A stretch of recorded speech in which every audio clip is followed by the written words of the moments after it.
Perencanaan instruksi dan teknologi. Perencanaan dan instruksi teacher center terdiri dari instruksi langsung, strategi instruksional teacher center, dan mengevaluasi instruksi teacher center. Teknologi dan pendidikan terdiri dari revolusi teknologi, internet, teknologi dan diversitas kultural, standar untuk murid melek teknologi, dan masa depan ubiquitous computing. Perencanaan terdiri dari perencanaan instruksional, kerangka waktu, dan perencanaan. Perencanaan dan instruksi learner center terdiri dari prinsip-prinsip learner center, beberapa strategi instruksional learner center, dan mengevaluasi instruksi learner center. Perencanaan sering dikatakan bahwa jika orang gagal membuat rencana, maka dia merencanakan kegagalan. Banyak orang sukses menghubungkan prestasi mereka dengan perencanaan yang efektif. Misalnya, Lee Iacocca 1984.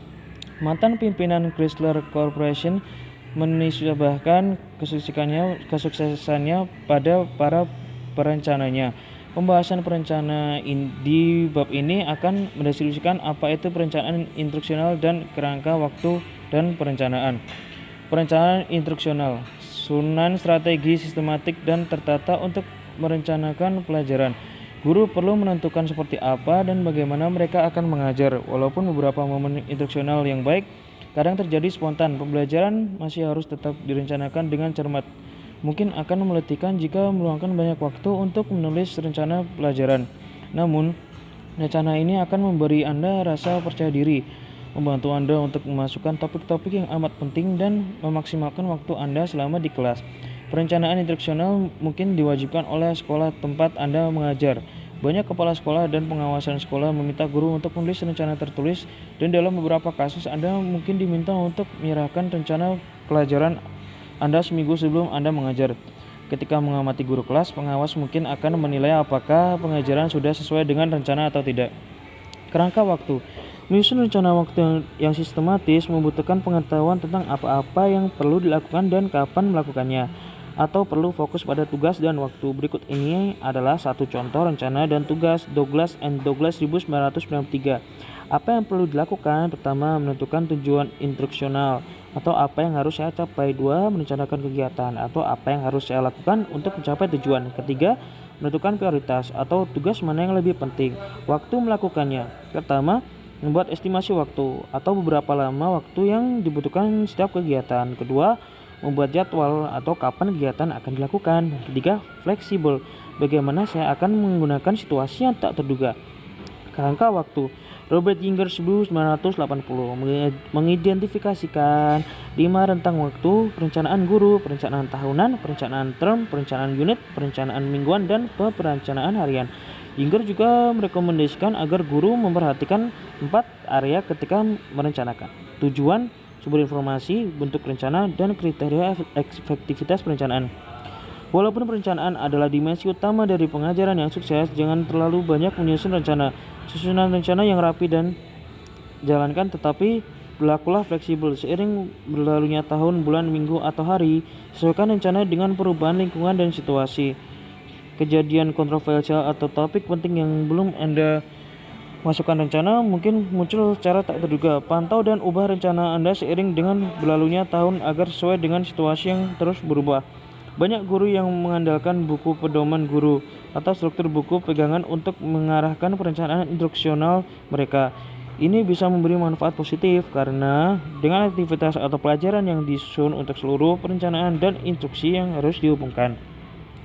Perencanaan dan instruksi pelajaran Teacher Center. 3 alat umum di sekolah yang berguna untuk perencanaan Teacher Center adalah menciptakan sasaran behavioral atau perilaku, menganalisis tugas, dan menyusun taksonomi atau klasifikasi instruksional. Menciptakan sasaran behavioral atau behavioral objektif adalah pernyataan tentang perubahan yang diharapkan oleh guru akan terjadi dalam kinerja murid. Menurut Robert Major 1962, sasaran behavioral harus spesifik. Mager percaya bahwa sasaran behavioral harus mengandung 3 bagian. Pertama, perilaku murid. Fokus pada apa yang akan dipelajari atau dilakukan murid. 2, kondisi di mana perilaku terjadi. Menyatakan bagaimana perilaku akan dievaluasi atau dites. Ketiga, kriteria kinerja. Menentukan level kinerja yang dapat diterima. Perencanaan dan instruksi pelajaran Teacher Center. Menganalisis tugas. menganalisis tugas. Alat lain dalam perencanaan teacher center adalah analisis tugas. Dalam difokuskan pada pemecahan suatu tugas kompleks yang dipelajari murid menjadi komponen-komponen. Alberto Dentroutman 1999. Analisis ini dapat melalui 3 langkah dasar. Moyer dan Dargic 1978. Pertama, menentukan kalian atau konsep yang diperlukan murid untuk mempelajari tugas. Kedua, mendaftar materi yang dibutuhkan untuk melakukan tugas seperti kertas, pensil, kalkulator, dan sebagainya. Yang ketiga, daftar semua komponen yang harus dilakukan. Menyusun taksonomi instruksional. Taksonomi instruksional juga membantu pendekatan teacher center. Taksonomi adalah sistem klasifikasi. Taksonomi Bloom dikembangkan oleh Benjamin Bloom dan kawan-kawannya pada tahun 1996. Taksonomi ini mengklasifikasikan sasaran pendidikan menjadi 3 domain, yaitu kognitif, afektif, dan psikomotor. Perencanaan dan instruksi pelajaran teacher center. Domain kognitif. Taksonomi kognitif Bloom mengandung 6 sasaran. Bloom dan kawan-kawan 1996. Pertama, pengetahuan murid punya kemampuan atau mengingat informasi. Misalnya sasarannya mungkin adalah mendaftar atau mendeskripsikan 4 keuntungan utama dan penggunaan komputer untuk pengolahan kata. Kedua, pemahaman. Murid memahami informasi dan dapat menerangkannya dengan menggunakan kalimat mereka sendiri. Misalnya sasarannya adalah menjelaskan atau menggunakan kalimat mereka sendiri. Mendiskusikan bagaimana komputer dapat dipakai secara efektif untuk pengolahan kata. Ketiga, aplikasi. Murid menggunakan pengetahuan untuk memecahkan problem kehidupan nyata. Misalnya sasarannya adalah mengaplikasikan apa yang telah dipelajari tentang penggunaan komputer pengolahan kata untuk dimanfaatkan dalam berbagai pekerjaan. Kelima, analisis. Murid memecahkan informasi yang kompleks menjadi bagian-bagian kecil dan mengaitkan informasi dengan informasi lain. Misalnya, sasarannya adalah membandingkan suatu tipe program pengolahan kata dengan program lain untuk mengerjakan tugas membuat paper. Keenam, sintesis. Murid mengombinasikan elemen-elemen dan menciptakan informasi baru. Misalnya, sasarannya adalah menata semua hal yang telah dipelajari tentang penggunaan komputer untuk penulisan.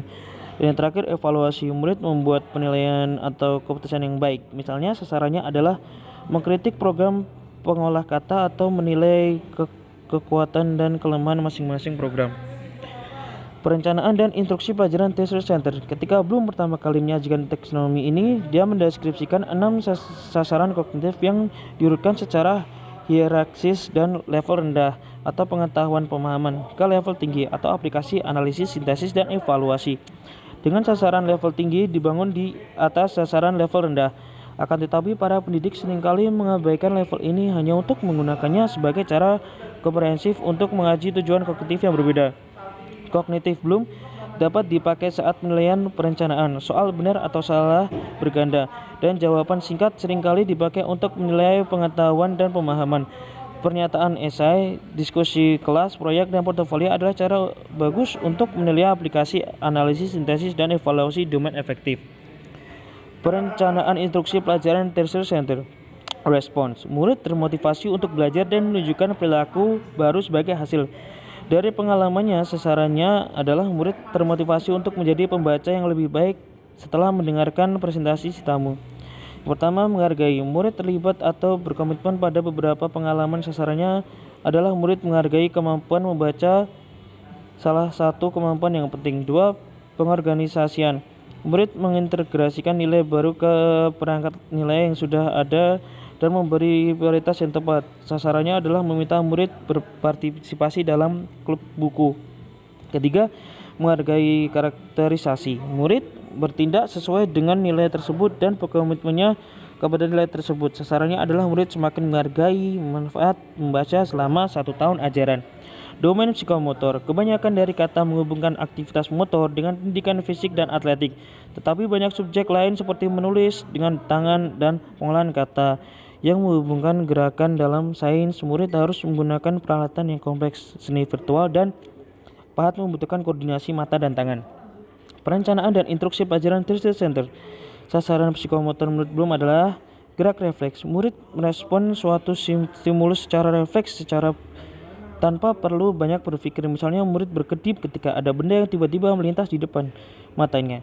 Gerak fundamental dasar. Murid melakukan gerakan dasar untuk tujuan tertentu, seperti murid memegang mikrofon dan menyalakannya. Kemampuan Kemampuan perseptual. Murid menggunakan indera seperti penglihatan, pendengaran, atau sentuhan untuk melakukan sesuatu. Misalnya, murid melihat bagaimana memegang alat dalam sains seperti mikroskop dan mendengarkan instruksi untuk menggunakannya. Kemampuan fisik. Murid mengembangkan daya tahan, kekuatan, fleksibilitas, dan kegesitan. Misalnya, murid menunjukkan kemampuan lari jarak jauh atau menendang bola. Gerakan terlatih. Murid melakukan keterampilan fisik yang kompleks dan lancar. Misalnya, murid bisa melukis dengan baik. Yang terakhir, perilaku non-diskursif. Murid mengomunikasikan perasaan dan emosinya melalui gerak tubuh. Misalnya, murid melakukan pantomim atau tarian untuk mengomunikasikan musik. Perencanaan dan instruksi pelajaran teacher center. Belakangan ini, sekelompok psikologi pendidikan memperbarui pengetahuan Bloom dan dimensi proses kognitifnya berdasarkan teori dan temuan baru atau dari Anderson dan Cottrell 2001. Dalam update ini, dimensi pengetahuan mengandung 4 kategori yang berada di kontinum mulai dari konkret atau faktual sampai abstrak atau metakognisi. Pertama, faktual. Elemen dasar yang harus diketahui murid agar bisa menguasai suatu disiplin ilmu dan mencerahkan problem di dalamnya atau kosakata teknis sumber informasi. Konseptual. Keselinghubungan antar elemen dasar di dalam struktur yang lebih besar yang membuatnya bisa berfungsi bersama, atau periode waktu geologis bentuk kepemikiran bisnis. Prosedural. Bagaimana melakukan suatu metode penelitian dan kriteria untuk menggunakan suatu keahlian atau keahlian yang dipakai dalam melukis dengan cat warna, teknik wawancara. Metakognitif. Pengetahuan kognisi dan kesadaran akan kognisi seorang. Pengetahuan tentang penjelasan dan strategi untuk mengingat. Perencanaan dan instruksi pelajaran teacher center. Dalam update dimensi proses kognitif, 6 kategori berada di dalam kontinum dari kurang kompleks atau mengingat sampai lebih kompleks atau mencipta. Pertama, mengingat. Mengambil pengetahuan yang relevan dari memori jangka panjang atau mengetahui tanggal-tanggal dalam sejarah. Memahami. Mengonstruksi makna dan instruksi yang mencakup menginterpretasi, mencontohkan, mengklarifikasi, meringkas, mengambil kesimpulan, membandingkan dan menjelaskan sebab-sebab revolusi Prancis abad 18, mengaplikasikan, menggunakan suatu prosedur dalam situasi tertentu, menggunakan hukum fisika dalam situasi yang tepat, menganalisis, memecahkan materi menjadi bagian-bagian komponen dan menentukan bagaimana bagian-bagian itu saling berhubungan satu sama lain dan bagaimana mereka berhubungan dengan keseluruhan atau dengan tujuan, atau membedakan antara angka yang relevan dan tidak relevan dalam problem matematika. Mengevaluasi, membuat penilaian berdasarkan kriteria dan standar tertentu, atau mendeteksi inkonsistensi atau kesalahan dalam suatu produk. Yang terakhir, mencipta, menyatukan elemen-elemen untuk membentuk suatu kesatuan yang koheren atau fungsional, mengorganisasi elemen-elemen ke dalam pola atau struktur baru, menciptakan hipotesis untuk menjelaskan sebuah fenomena yang tampak. Instruksi langsung atau direct instruction adalah pendekatan teacher center yang terstruktur yang dicirikan oleh arahan dan kontrol guru. Ekspektasi guru yang tinggi atas kemampuan murid, maksimalisasi waktu yang dihabiskan murid untuk tugas-tugas akademik, dan usaha oleh guru untuk meminimalkan pengaruh negatif terhadap murid. Joyce and Wells 1996. Tujuan penting dan instruksi langsung adalah memaksimalkan waktu belajar murid. Stevenson 2000. Waktu yang dipakai murid pada tugas-tugas akademik di kelas dinamakan waktu pembelajaran akademik. Pembelajaran membutuhkan waktu. Semakin banyak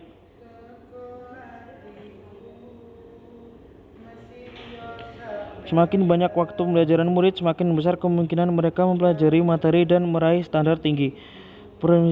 Premis instruksi langsung menyatakan bahwa cara terbaik untuk memaksimalkan tugas akademik adalah menciptakan lingkungan belajar yang berorientasi akademik secara terstruktur.